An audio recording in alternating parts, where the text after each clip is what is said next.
Welcome once again to Lehto's Law. Here's Steve Lehto. Just to let you know, I don't give attorneys a free pass. I'm an attorney myself in the state of Michigan for the last 31 years. And when I see attorneys do bad things in the news, I have no problem coming out here and talking about it. So Roger sent me a note, says, Steve, check the story out about the attorney from Wichita. More clients come forward after a Wichita attorney disappears on them. Not a good thing. One of the things that you do pay an attorney for is for them to show up. So they don't show up. It means, in essence, they had one job, they didn't do it. So Michael Schwanke wrote this for KWCH. Client tells Fact Finder 12 he's been contacted by an investigator looking into a Wichita attorney. Clients accuse the man of taking their money and then not showing up to represent them. The Office of the Disciplinary Administrator investigates complaints against Kansas attorneys, but won't confirm active investigations. Since the first story aired about a week ago, TV station says they're hearing from more people saying that the attorney took their money as well. And that often happens. Somebody comes forward, says, I had a bad experience with this person, this business, whatever it is. Somebody does a story on it in the media, and other people come out and go, hey, happened to me too. And it proves my theory that when there's one or two complaints about somebody or something, there are possibly and quite probably other complaints out there, because some people won't complain or they'll complain to other people, meaning that some people may have complained to the state bar, but hadn't called the TV station. And how would you know about that unless they contact the TV station? So $8,000. That's what the man says. Now, he said he wanted 10, but when he found out we could pay up front, he lowered it to 8. We wrote him a check that day, said one man who hired the attorney to represent him. He said that the attorney then showed up to one court hearing. And that was the last time I talked to him. Like other clients that the TV stations talked to, this man said he couldn't reach the attorney at his downtown office. We kept driving by. That's when my wife saw the UPS sticky notes on the door. That was November and December of last year. So people were trying to deliver stuff to this guy, leaving notes on his door, and apparently he wasn't coming into the office. And now, we do not know if the $10,000 was too much money, because we don't know what he's being hired for. But there's several different ways you can hire an attorney, but quite often up front, somebody will say, what's this going to cost me? And if the attorney says, well, you're hiring me to, draft a will, okay? They can ballpark what that's going to cost up front. Or you've been charged with a crime. Okay, well, if I've got to go to, where we enter the plea and then where we do a preliminary exam and then we actually have a trial, that's going to cost some money. However, if we can work out a deal with the prosecutor, it'll cost a lot less money. And then the attorney should explain how they calculate what they get paid. And usually it's an hourly rate. So they might say, well, I'm going to be charging you this much per hour, and we need some money up front just to cover the beginning of the case. And somewhere along the line, if we exhaust the money you gave me, you might owe me more money. But I'll bill you along the way and let you know that, okay? So when the guy says, well, I need $10,000 up front, and they say, well, we can cut you a check for 8. He says, okay, I'll take the 8. And he does one court appearance for $8,000 is probably a little too steep, okay? But the bigger problem is that he's not communicating with his clients. They've paid him for representation. They should be able to reach him. So another client contacted the TV station, but said he wanted his identity protected, but he paid even more. He said, my court date was in August. He was there for that one, but I never heard from him again. The man paid the attorney $20,000 and has a receipt to prove it. Both men said they filed complaints with the state disciplinary office. One of them said he's been interviewed by an investigator about these allegations. Unlike other clients, one of these men actually found the man at his office one day and said he was not happy to see us. Then he asked us if we wanted a refund. He said they were kicked out of the office, but after sending the man a certified letter asking for a refund, they received a check for $7,500. So he charged them $8,000, but gave back $7,500. So apparently he charged $500 for one court appearance. While he got most of his money back, he says he knows others who haven't received anything. So somehow other clients have spoken to each other and found out, hey, it's happening to me too. I don't know what kind of problems he's having, but I think he knows that you don't leave people hanging like you did. That's just really wrong. The attorney did not want to answer questions when the TV station found him at his home earlier this month.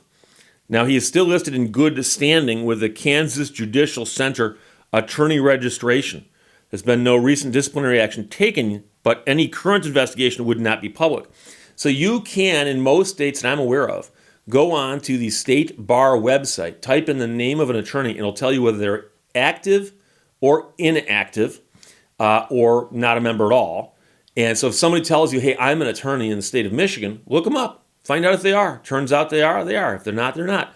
But the fact is that while you're being investigated, it's like anything else, the allegations are merely allegations. There's a whole process to go through. But eventually they're going to come to a determination. And it's quite possibly the case that if you get caught doing this several times, you might get suspended for a period of time or suspended completely and have your license revoked. So the Wichita Bar Association is now working with clients who are affected by this one attorney. They encourage clients to reach their office at info@wichitabar.org. They've also got a phone number and website. There may also be financial relief available for clients through the Kansas Client Protection Fund. That fund, overseen by a commission, pays people that suffer economic loss as a result of dishonest actions by Kansas lawyers. Most states have got that. Michigan's got one also. Clients may file complaints against Kansas licensed attorneys. Those complaints must be in writing and filed with the Office of the Disciplinary Administrator. And information can be found at kscourts.org, kscourts.org.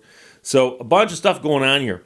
But one thing you should know is that, yes, if the guy takes $8,000 from you, shows up in court one time and then just disappears, that's a problem.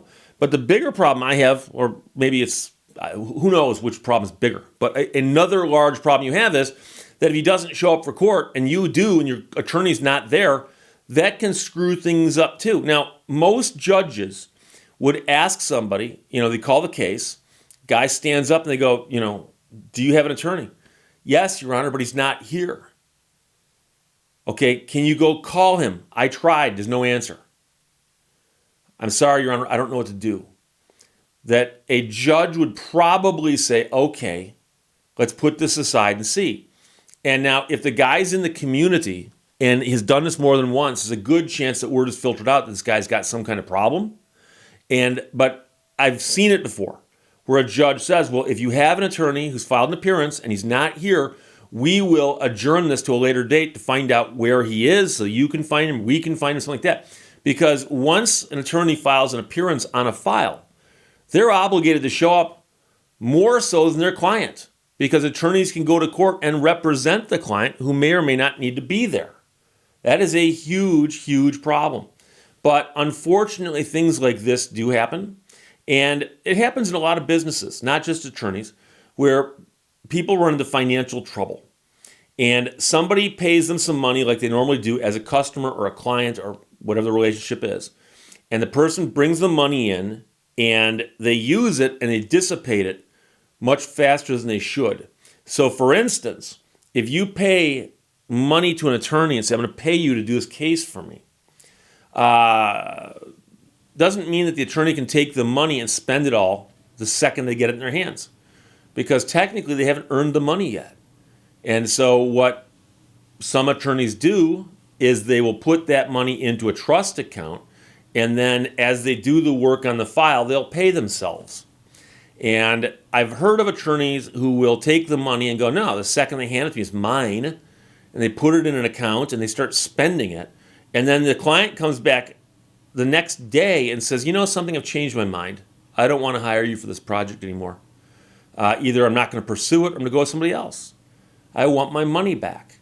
Now, if they've spent your money, they can pay you back, but technically they're paying you back with different money. That may or may not matter to you. But you see, it becomes a problem if they haven't got enough money to pay you back. Well, what happened to my money? I spent it yesterday. I gave you $8,000 yesterday and you spent it yesterday? If all you did was meet with me and discuss my case and do nothing else, you think that's $8,000 worth of work? Of course not. So some states actually have rules on how you disperse money to yourself if you're holding it on behalf of a client who's fronted you money for work you're going to do. But it winds up being almost like a Ponzi scheme because they spend the money they got from you, and now they need another person to walk in the door and hand them cash or money. And they take that money. And so that now they're playing catch up the whole time. So I'm not sure what's happening here. I can tell you, generally speaking, that there are problems in this community, along with the community of doctors and some other professions, where there are people who have problems simply handling money. There's also people who've got problems with substance abuse, okay? And there's also people who simply get in over their head for whatever reason, and because they're treading water, but they start to sink, they start making worse and worse decisions. And I've heard of attorneys who are in financial dire straits and took on cases they never should have touched because they needed the money. And then they wind up committing malpractice as well as misspending the money given to them by clients. So we'll see what happens, but it sounds like this guy's being investigated. It's a question of how many of those people complained about him and how many of those complaints actually are part of the investigation, and then what happens later. But I can tell you that simply not showing up or not communicating with a client with whom you have a signed retainer and they've paid you money, that right there is an offense for which your license is in jeopardy. So we'll see what happens. It's happening in Wichita. KWCH and Michael Schwenke wrote that. Roger sent it. More clients come forward after a Wichita attorney disappears on them. It's not a good look. Questions or comments, put them below. Let's talk to you later. Bye-bye. Thank you for watching Lehto's Law. I'm thankful for the 3-ounce Ziploc bag. It gives me somewhere to put my savings.